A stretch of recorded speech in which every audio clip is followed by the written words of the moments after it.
আসসালামু আলাইকুম। সম্মানিত দর্শক, দেশ এবং দেশের বাহির থেকে যে সমস্ত ভাই বোন বন্ধুরা আমাদের ভিডিও দেখছেন তাদেরকে জানাই আমাদের চ্যানেলের পক্ষ থেকে আন্তরিক শুভেচ্ছা ও অভিনন্দন। সম্মানিত দর্শক, যে বিষয়টি আলোচনা করব শিরোনাম দেখে অবশ্যই বুঝতে পেরেছেন।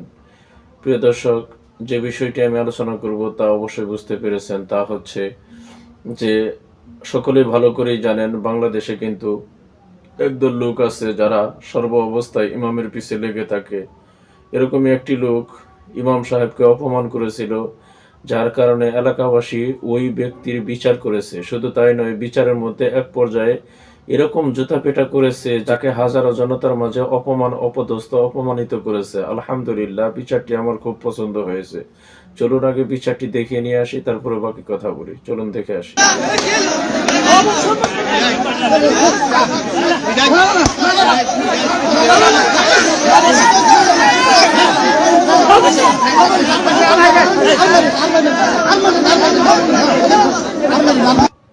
আলহামদুলিল্লাহ, ভাইয়ের বিচারটি আমার খুব ভালো লেগেছে যে একজন ইমাম একজন নেতাকে অপমান করলে কি হবে, এই বিচারের মধ্যে কিন্তু সেই ভাই, মুসলিম ভাই দেখিয়ে দিয়েছেন।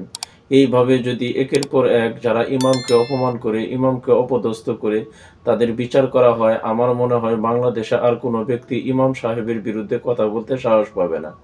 কেননা এখন একদল লোক এরকম আছে যারা সর্ব অবস্থায় ইমামের পিছনে লেগে থাকে, অথচ বেতন দেয় 2,000 5,000 টাকা, কিন্তু ইমামকে তারা গোলাম মনে করে।